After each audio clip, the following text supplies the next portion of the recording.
तो दोस्तों, खैबर पख्तूनख्वा, आप में से कई लोग इस नाम से परिचित होंगे। जिन्हें नहीं पता उन्हें बता दूं कि ये पाकिस्तान का एक राज्य है, स्टेट है, और ये पाकिस्तान के लिए हद से ज़्यादा महत्वपूर्ण है। स्पेशली पाकिस्तानी सेना के लिए तो ये सुपर क्रिटिकल है। अब वो कैसे? दरअसल वो इसलिए नहीं कि यहाँ पर बड़ी बड़ी इंडस्ट्री होती है, अरबों डॉलर का व्यापार होता हो, या फिर यहाँ पर खनिज पदार्थ मिलते हों, या रेयर अर्थ मिनरल पाए जाते हों। ऐसा कुछ भी नहीं है। दरअसल ये बहुत ज़्यादा क्रिटिकल इसलिए है क्योंकि इसकी जो लोकेशन है वो बहुत ज़्यादा इंपॉर्टेंट है पाकिस्तान के लिए। क्योंकि एक तरफ जहां ये पाकिस्तान को जोड़ता है कश्मीर से, तो दूसरी तरफ ये एक लंबी बॉर्डर शेयर करता है अफगानिस्तान के साथ।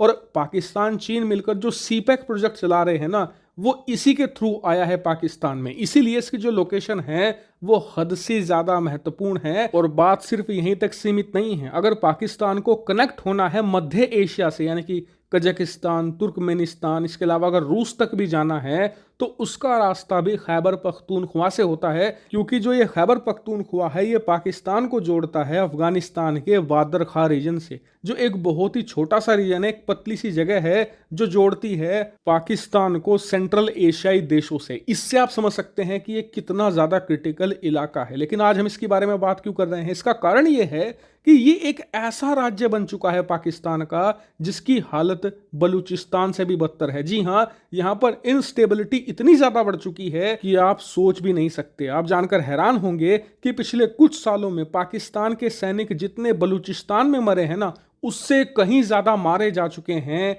इस खैबर पख्तूनख्वा इलाके में। वो अलग बात है कि जो हमारी मेन स्ट्रीम मीडिया है वो बलूचिस्तान को ज्यादा कवरेज देती है। यहां तक कि पाकिस्तान के किसी और इलाके में भी बम धमाके होते हैं तो उसे भी बलूचिस्तान से जोड़ दिया जाता है, जबकि ऐसा नहीं है। पाकिस्तान के हर एक रीजन में अलग प्रकार की प्रोटेस्ट, अलग प्रकार की जंग चल रही है। जैसे कि सिंध इलाके में पाकिस्तान के सिंधियों ने हथियार उठाकर रखे हैं, बलूचिस्तान में बलूचों ने, और इस खैबर पख्तूनख्वा इलाके में जो यहाँ के ट्राइबल लोग हैं उन्होंने अलग से हथियार उठाकर रखे हैं। यहाँ तक कि जो पाकिस्तान तालिबान है उसका इलाका भी ये खैबर पख्तूनख्वा पड़ता है, वो यहीं से ऑपरेट करता है पाकिस्तानी सेना के खिलाफ।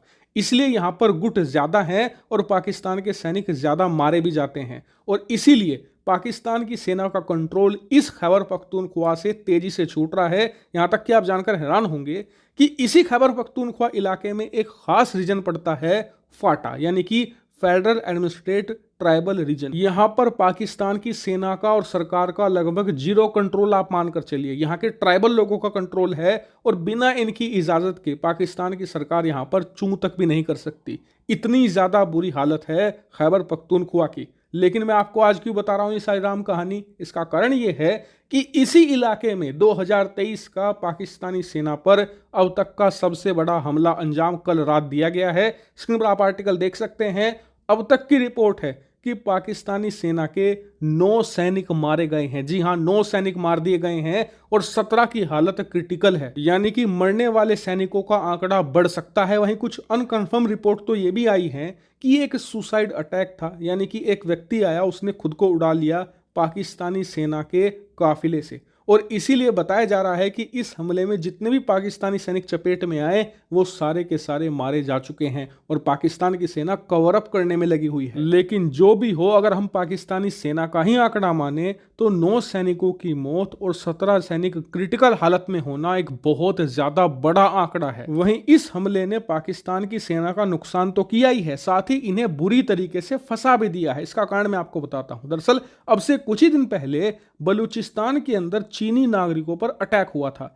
चीन का भारी दबाव है कि आप जो बलूचिस्तान के विद्रोही हैं उनसे बदला लो। पाकिस्तान की सेना प्लानिंग कर रही थी एक जबरदस्त काउंटर ऑफेंस बलूच विद्रोहियों के खिलाफ।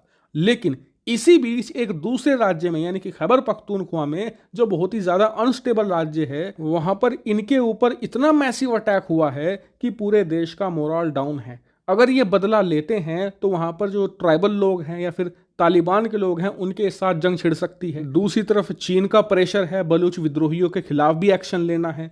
तीसरा खतरा भारत का है, क्योंकि पाकिस्तान को डर लग रहा है कि कहीं 2024 के चुनाव से पहले भारत पीओके पर अटैक ना कर दे। यानी कि ये 3 तरफ से फंस चुके हैं और तीनों जगह एक साथ ध्यान लगाना असंभव है। अगर पाकिस्तान की सेना तीनों जगह अपने रिसोर्सेज बांट कर तीनों जगह ध्यान रखती है तो ये तीनों मोर्चों पर कमजोर पड़ेंगे, क्योंकि रिसोर्सेज इनके पास ऑलरेडी बहुत ज्यादा कम है। और इसीलिए कहा जा रहा है कि पाकिस्तान की सेना के लिए एक तरफ कुआं, दूसरी तरफ खाई और सामने माउंट एवरेस्ट जैसा पहाड़ है जिसे चढ़ना हर एक के बस की बात नहीं है। ये लोग बहुत भयानक तरीके से फंसे हैं और इसीलिए अब देखने वाली बात ये होगी कि ये कौन से मोर्चे पर कार्रवाई करते हैं और किस मोर्चे पर शांत बैठते हैं। मैं इस पूरे मामले से आपको लगातार अपडेट देता रहूंगा। आप लोग चैनल को सब्सक्राइब करके रखना।